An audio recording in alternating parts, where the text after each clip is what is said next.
नमस्कार। किस्से कहानियों में एक बार फिर आपका स्वागत है। आइए सुनते हैं मुंशी प्रेमचंद द्वारा लिखे उपन्यास कायाकल्प का अध्याय 25। रेलवे स्टेशन पर कहीं तिल रखने की जगह न थी। अंदर का चबूतरा और बाहर का सहन सब आदमियों से खचाखच भरे थे। चबूतरे पर विद्यालयों के छात्र थे, रंग बिरंगी वर्दियां पहने हुए, और सेवा समितियों के सेवक रंग बिरंगी झंडियां लिए हुए। मनोरमा नगर की कई महिलाओं के साथ अंचल में फूल भरे सेवकों के बीच में खड़ी थी। उसका एक एक अंग आनंद से पुलकित हो रहा था। बरामदे में राजा विशाल सिंह, उनके मुख्य कर्मचारी और शहर के रईस और नेता जमा थे। मुंशी वज्रधर इधर उधर पैंतरे बदलते और लोगों को सावधान रहने की ताकीद करते फिरते थे। कोई घबराहट की बात नहीं, कोई तमाशा नहीं, वह भी तुम्हारे ही जैसा 2 हाथ पैर का आदमी है। आएगा तब देख लेना, धक्कम धक्का करने की जरूरत नहीं। दीवान हरिसेवक सिंह सशंक नेत्रों से सरकारी सिपाहियों को देख रहे थे और बार बार राजा साहब के कान में कुछ कह रहे थे। अनिष्ट भय से उनके प्राण सूखे हुए थे। स्टेशन के बाहर हाथी, घोड़े, बग्घियां, मोटर पैर जमाए खड़ी थी। जगदीशपुर का बैंड बड़े मनोहर स्वरों में विजय गान कर रहा था। बार बार सहस्त्रों कंठों से हर्ष ध्वनि निकलती थी, जिससे स्टेशन की दीवारें हिल जाती थीं। थोड़ी देर के लिए लोग व्यक्तिगत चिंताओं और कठिनाइयों को भूलकर राष्ट्रीयता के नशे में झूम रहे थे। ठीक 10 बजे गाड़ी दूर से धुआं उड़ाती हुई दिखाई दी। अब तक लोग अपनी जगह पर कायदे के साथ खड़े थे, लेकिन गाड़ी के आते ही सारी व्यवस्था हवा हो गई। पीछे वाले आगे आ पहुंचे, आगे वाले पीछे पड़ गए। झंडियां रक्षास्त्र का काम करने लगी और फलों की टोकरियां ढालों का। मुंशी वज्रधर बहुत चीखे चिल्लाए, लेकिन कौन सुनता है। हाँ, मनोरमा के सामने मैदान साफ था। दीवान साहब ने तुरंत सैनिकों को उसके सामने से भीड़ हटाते रहने के लिए बुला लिया था। गाड़ी आकर रुकी और चक्रधर उतर पड़े। मनोरमा भी अनुराग से उन्मत्त होकर चली, लेकिन 3-4 पग चली थी कि एक बात ध्यान में आई। ठिठक गई और एक स्त्री की आड़ से चक्रधर को देखा। एक रक्तहीन मलिन मुख क्षीण मूर्ति सिर झुकाए खड़ी थी, मानो जमीन पर पैर रखते डर रही है कि कहीं गिर न पड़े। मनोरमा का हृदय मसोस उठा। आंखों से आंसुओं की धाराएं बहने लगी। अंचल के फूल अंचल ही में रह गए। उधर चक्रधर पर फूलों की वर्षा हो रही थी, इधर मनोरमा की आंखों से मोतियों की। सेवा समिति का मंगल गान समाप्त हुआ तो राजा साहब ने आगे बढ़कर नगर के नेताओं की ओर से उनका स्वागत किया। सब लोग उनसे गले मिले और जुलूस जाने लगे। मुंशी वज्रधर जुलूस के प्रबंध में इतने व्यस्त थे कि चक्रधर की उन्हें सुधि ही न थी। चक्रधर स्टेशन के बाहर आए और यह तैयारियां देखी तो बोले, आप लोग मेरा इतना सम्मान करके मुझे लज्जित कर रहे हैं। राष्ट्रीय सम्मान किसी महान राष्ट्रीय उद्योग का पुरस्कार होना चाहिए। मैं इसके सर्वथा अयोग्य हूँ।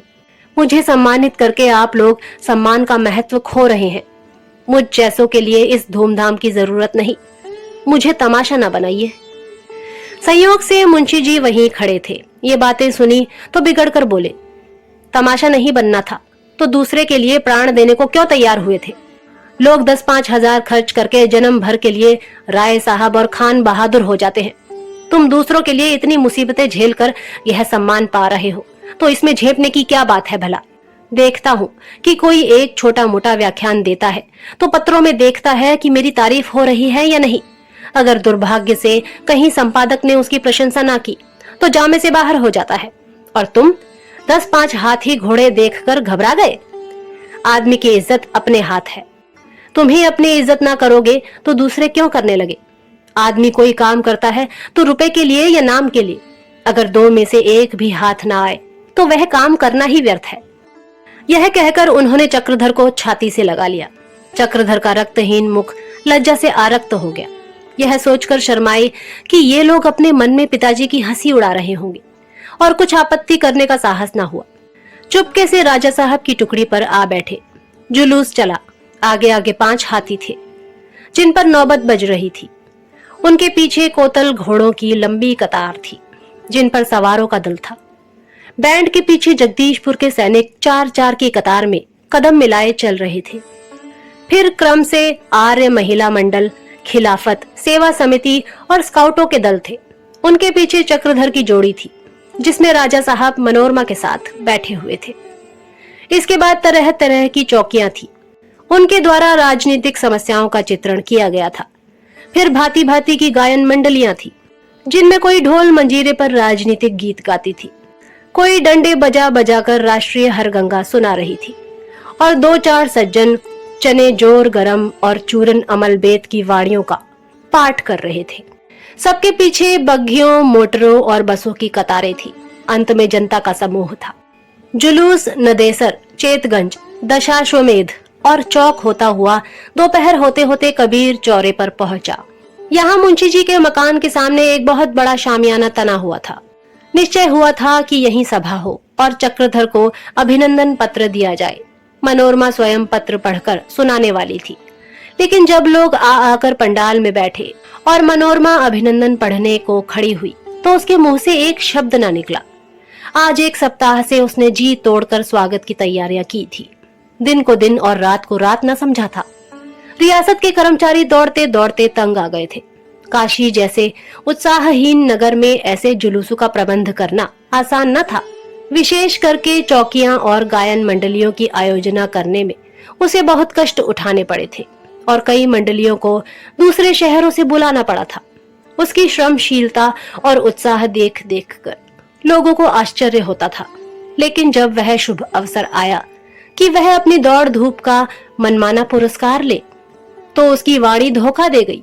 फिटन में वह चक्रधर के सम्मुख बैठी थी। राजा साहब चक्रधर से जेल के संबंध में बात करते रहे, पर मनोरमा वहां चुप ही रही। चक्रधर ने उसकी आशा के प्रतिकूल उससे कुछ न पूछा। यह अगर उसका तिरस्कार नहीं तो क्या था? हाँ, यह मेरा तिरस्कार है। वह समझते हैं कि मैंने विलास के लिए विवाह किया है। इन्हें कैसे अपने मन की व्यथा समझाऊं कि यह विवाह नहीं, प्रेम की बलि वेदी है।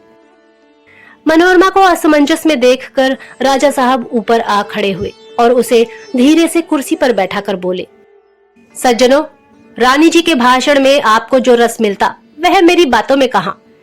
कोयल के स्थान पर कौवा खड़ा हो गया है। शहनाई की जगह नरसिंह ने ले ली है।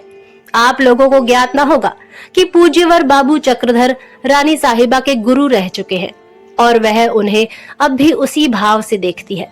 अपने गुरु का सम्मान करना शिष्य का धर्म है, किंतु रानी साहिबा का कोमल हृदय इस समय नाना प्रकार के आवेगों से इतना भरा हुआ है कि वाणी की जगह ही नहीं रही। इसके लिए वह क्षम्य है। बाबू साहब ने जिस धैर्य और साहस से दीनों की रक्षा की, वह आप लोग जानते ही हैं। जेल में भी आपने निर्भीकता से अपने कर्तव्य का पालन किया। आपका मन दया और प्रेम का सागर है। जिस अवस्था में और युवक धन की उपासना करते हैं, आप में धर्म और जाति प्रेम की उपासना है। मैं भी आपका पुराना भक्त हूँ। एक सज्जन ने टोका, आप ही ने तो उन्हें सजा दिलाई थी। राजा बोले, हाँ, मैं इसे स्वीकार करता हूँ। राज्य के मद में कुछ दिनों के लिए मैं अपने को भूल गया था। कौन है जो प्रभुता पाकर फूल ना उठता हो?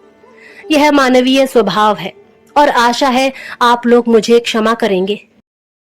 राजा साहब बोल ही रहे थे कि मनोरमा पंडाल से निकल आई और मोटर पर बैठकर राजभवन चली गई। रास्ते भर वह रोती रही। उसका मन चक्रधर से एकांत में बातें करने के लिए विकल हो रहा था। वह उन्हें समझाना चाहती थी कि मैं तिरस्कार योग्य नहीं हूँ, दया के योग्य हूँ। तुम मुझे विलासिनी समझ रहे हो, यह तुम्हारा अन्याय है। और किस प्रकार मैं तुम्हारी सेवा करती। मुझ में बुद्धि बल न था, धन बल न था, विद्या बल न था, केवल रूप बल था, और वह मैंने तुम्हें अर्पण कर दिया।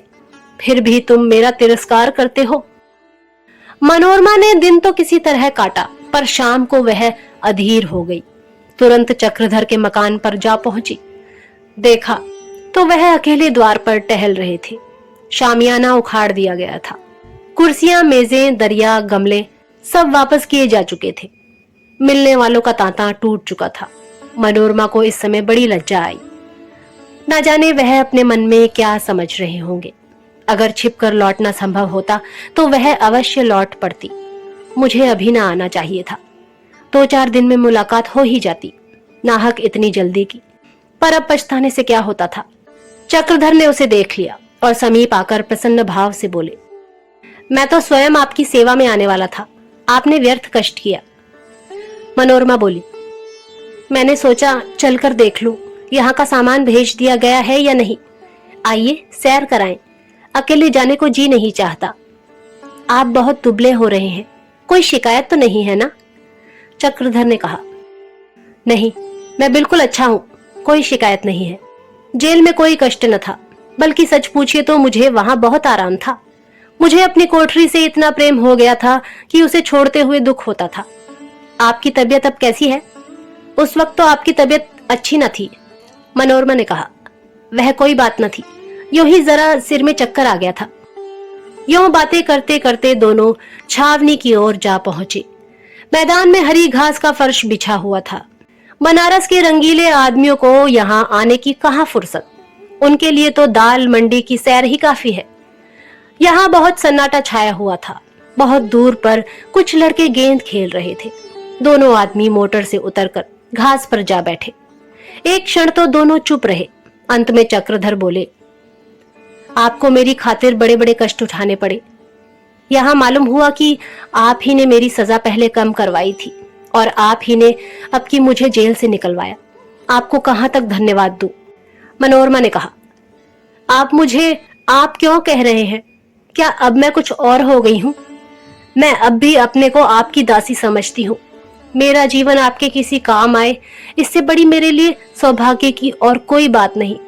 मुझसे उसी तरह बोलिए जैसे तब बोलते थे। मैं आपके कष्टों को याद करके बराबर रोया करती थी। सोचती थी न जाने वह कौन सा दिन होगा जब आपके दर्शन पाऊंगी। अब आप फिर मुझे पढ़ाने आया कीजिए। राजा साहब भी आपसे कुछ पढ़ना चाहते हैं, बोलिए, स्वीकार करते हैं? मनोरमा के इन सरल भावों ने चक्रधर की आंखें खोल दी। उन्होंने उसे विलासिनी, मायाविनी, छलिनी समझ रखा था। अब ज्ञात हुआ कि यह वही सरल बालिका है जो निसंकोच भाव से उनके सामने अपना हृदय खोलकर रख दिया करती थी। चक्रधर स्वार्थांध न थे, विवेक शून्य भी न थे। कारावास में उन्होंने आत्मचिंतन भी बहुत किया था। परोपकार के लिए वह अपने प्राणों का उत्सर्ग कर सकते थे, पर मन की लीला विचित्र है। वह विश्व प्रेम से भरा होने पर भी अपने भाई की हत्या कर सकता है।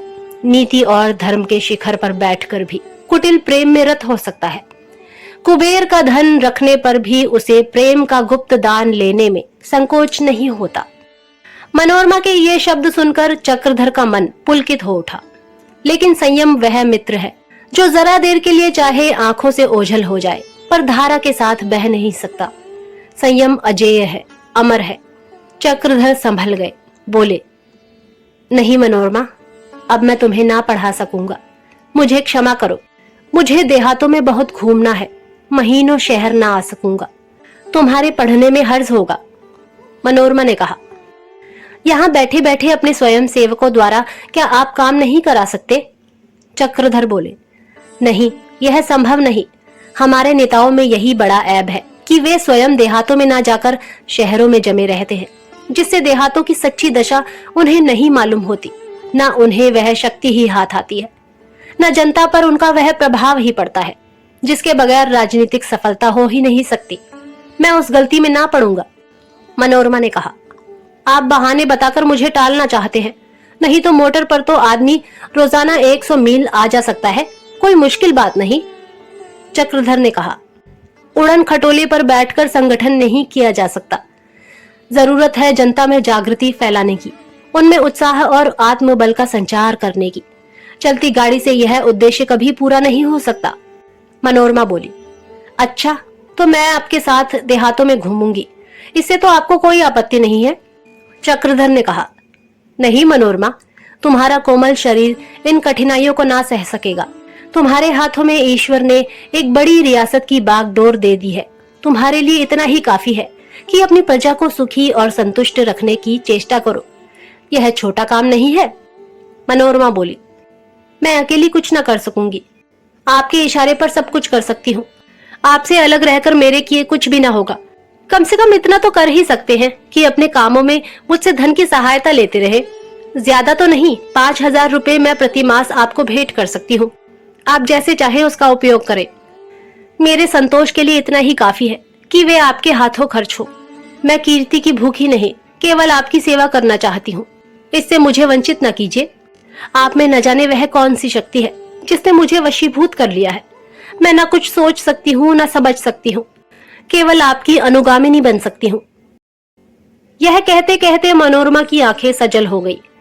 उसने मुंह फेर कर आंसू पोंछ डाले और फिर बोली, आप मुझे दिल में जो चाहे समझे। मैं इस समय आपसे सब कुछ कह दूंगी। मैं हृदय में आप ही की उपासना करती हूँ। मेरा मन क्या चाहता है यह मैं स्वयं नहीं जानती। अगर कुछ कुछ जानती भी हूँ तो कह नहीं सकती। हाँ, इतना कह सकती हूँ कि जब मैंने देखा कि आपकी परोपकार कामनाएं धन के बिना निष्फल हुई जाती हैं, जो कि आपके मार्ग में सबसे बड़ी बाधा है, तो मैंने उसी बाधा को हटाने के लिए यह बेड़ी अपने पैरों में डाली। मैं जो कुछ कह रही हूँ उसका एक एक अक्षर सत्य है। मैं यह नहीं कहती कि मुझे धन से घृणा है, नहीं। मैं दरिद्रता को संसार की विपत्तियों में सबसे दुखदाई समझती हूँ, लेकिन मेरी सुख लालसा किसी भी भले घर में शांत हो सकती थी। उसके लिए मुझे जगदीशपुर की रानी बनने की जरूरत न थी। मैंने केवल आपकी इच्छा के सामने सिर झुकाया है और मेरे जीवन को सफल करना अब आपके हाथ है। चक्रधर ये बातें सुनकर मर्माहत से हो गए। उफ, यहाँ तक नौबत पहुंच गई। मैंने इसका सर्वनाश कर दिया। हाँ विधि, तेरी लीला कितनी विषम है।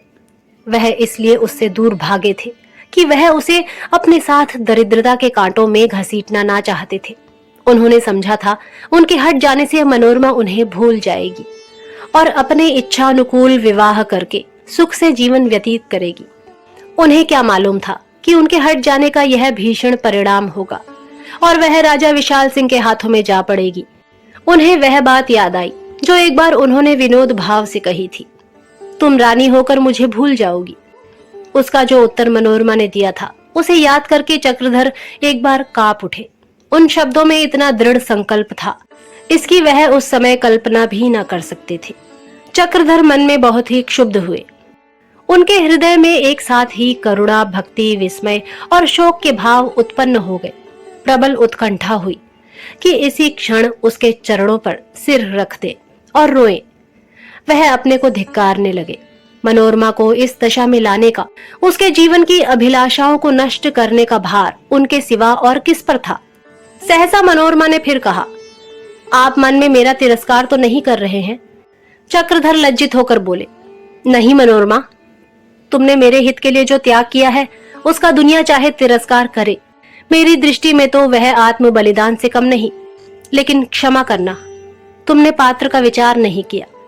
तुमने कुत्ते के गले में मोतियों की माला डाल दी।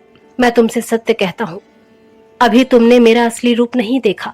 देखकर शायद घृणा करने लगो। तुमने मेरा जीवन सफल करने के लिए अपने ऊपर जो अन्याय किया है, इसका अनुमान करके ही मेरा मस्तिष्क चक्कर खाने लगता है। इससे तो यह कहीं अच्छा था कि मेरा जीवन नष्ट हो जाता, मेरे सारे मंसूबे धूल में मिल जाते। मुझ जैसे क्षुद्र प्राणी के लिए तुम्हें अपने ऊपर यह अत्याचार ना करना चाहिए था। अब तो मेरी ईश्वर से यही प्रार्थना है कि मुझे अपने व्रत पर दृढ़ रहने की शक्ति प्रदान करे। वह अवसर कभी ना आए कि तुम्हें अपने इस असीम विश्वास और असाधारण त्याग पर पछताना पड़े। अगर वह अवसर आने वाला हो तो मैं वह दिन देखने के लिए जीवित ना रहूं। तुमसे भी मैं एक अनुरोध करने की क्षमा चाहता हूँ। तुमने अपनी इच्छा से त्याग का जीवन स्वीकार किया है। इस ऊंचे आदर्श का सदैव पालन करना। राजा साहब के प्रति एक पल के लिए भी तुम्हारे मन में अश्रद्धा का भाव ना आने पाए। अगर ऐसा हुआ तो तुम्हारा यह त्याग निष्फल हो जाएगा। मनोरमा कुछ देर तक मौन रहने के बाद बोली, बाबूजी, आपका हृदय बड़ा कठोर है। चक्रधर ने विस्मित होकर मनोरमा की ओर देखा, मानो इसका आशय उनकी समझ में ना आया हो। मनोरमा बोली, मैंने इतना सब कुछ किया, फिर भी आपको मुझसे सहायता लेने में संकोच हो रहा है। चक्रधर ने दृढ़ भाव से कहा, मनोरमा, मैं नहीं चाहता कि किसी को तुम्हारे विषय में कुछ आक्षेप करने का अवसर मिले। मनोरमा फिर कुछ देर के लिए मौन रहकर बोली, आपको मेरे विवाह की खबर कहाँ मिली? चक्रधर ने कहा, जेल में अहिल्या ने कही। मनोरमा बोली, क्या जेल में आपकी भेंट अहिल्या से हुई थी? चक्रधर बोले, हाँ, एक बार वह आई थी। मनोरमा ने कहा, यह खबर सुनकर आपके मन में क्या विचार आए थे? सच कहिएगा। चक्रधर बोले, मुझे तो आश्चर्य हुआ था। मनोरमा बोली, केवल आश्चर्य? सच कहिएगा। चक्रधर ने लज्जित होकर कहा, नहीं मनोरमा, दुख भी हुआ था और कुछ क्रोध भी। मनोरमा का मुख विकसित हो उठा। ऐसा ज्ञात हुआ कि उसके पहलू से कोई कांटा निकल गया। एक ऐसी बात जिसे जानने के लिए वह विकल हो रही थी, अनायास इस प्रश्न द्वारा चक्रधर के मुंह से निकल गई। मनोरमा यहां से लौटी तो उसका चित्त प्रसन्न था। उसके कान में ये शब्द गूंज रहे थे, हाँ मनोरमा, दुख भी हुआ और कुछ क्रोध भी। आप सुन रहे थे मुंशी प्रेमचंद द्वारा लिखे उपन्यास कायाकल्प का अध्याय 25। जल्द ही अगले अध्याय के साथ प्रस्तुत होंगे। तब तक के लिए नमस्कार।